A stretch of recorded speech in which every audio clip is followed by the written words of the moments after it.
guys! Magandang araw, magandang buhay! Welcome back to our channel, Mama Erms Vlog.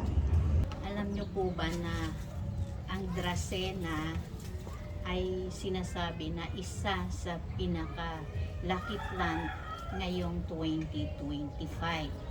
Kaya guys, tayo ay magpo-propagate ng Dracena at ipapakita ko sa inyo kung paano mag-propagate ng Dracena sa soil.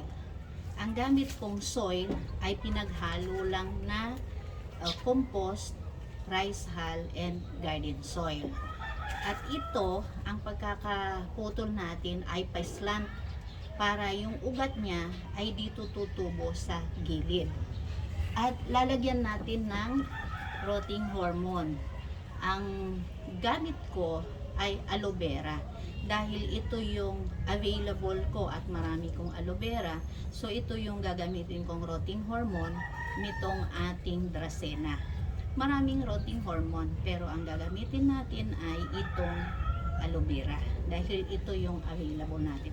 Ganito lang guys, ikakaskas lang natin yung pinagputulan dito sa ating aloe vera leaves. Ayun. Yun yung ano niya, yung pinakakatas niya. Ayun, kailangan mailagay natin dito sa pinagputulan ng ating Dracena. At eto ngayon yung itatanim natin. Ganyan lang guys, ilalagay lang natin dito sa pinaghalong soil mix ng garden soil, rice hull, and compost. Yung compost natin meron pang mga eggshells. Ayan. So, itutusok lang natin yan guys dyan. Ganun lang. Yan. Medyo umikom lang yung dahon niya. Hindi na siya nakabuka pero kasi pinutol na to nung isang araw pa. So, ngayon ay hahayaan lang natin itong mabuhay mag-ugat dito sa ating pots. So guys, kung wala pa kayong Dracena, mag-propagate na kayo kasi ito yung isa sa pinaka-lucky plants ngayong 2025.